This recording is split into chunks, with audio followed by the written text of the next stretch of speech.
right, happy week 6, everybody. Happy Thanksgiving as well. I'm gonna get right into it.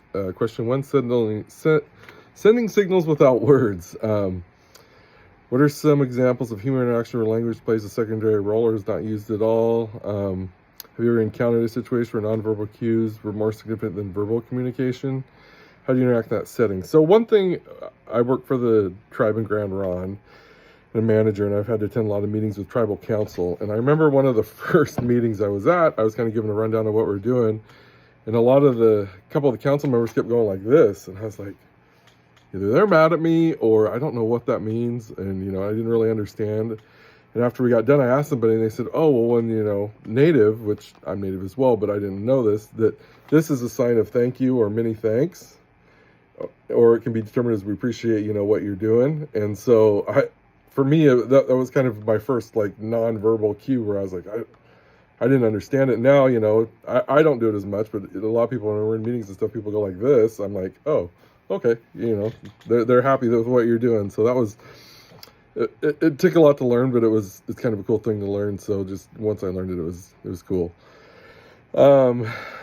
How can personal objects, artifacts, functions, nonverbal signals share an object that conveys meaning for you? So it's funny because I just got this about 3 weeks ago. My son had painted this for me, and it's the Minecraft guy, Steve, I believe, and the back's also painted too, and I'll show you that in a second. He told me, he goes, so Dad, I want you to put this on, and he's 8 years old, I want you to put this on the desk, so if you're having a good day, you can put him as this guy, but if you're having a bad day, you can put him as, I think that he said is a creeper. I think it's a creeper, which is like the zombie.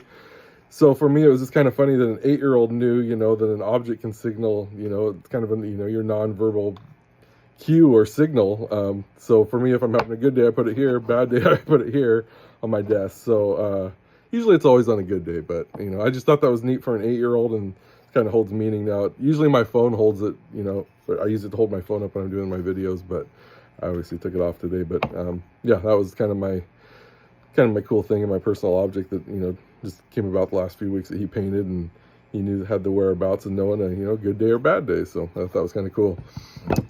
Question 3, through a historical lens.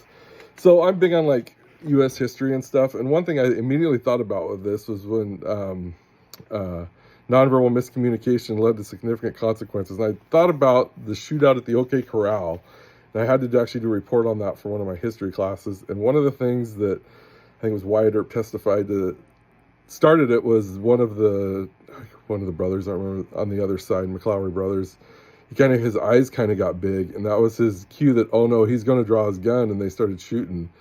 And then later on, the one guy said, no, his eyes got big because he was kind of shocked at what was going on, and he didn't have any intention of firing his gun. And then obviously, several people got killed in that. So that was the first thing I kind of thought of, and that's kind of my current event or, history thing. So anyway, hope everybody's having a good week 6. This is kind of a fun post to do, so I look forward to everybody's response. Thank you.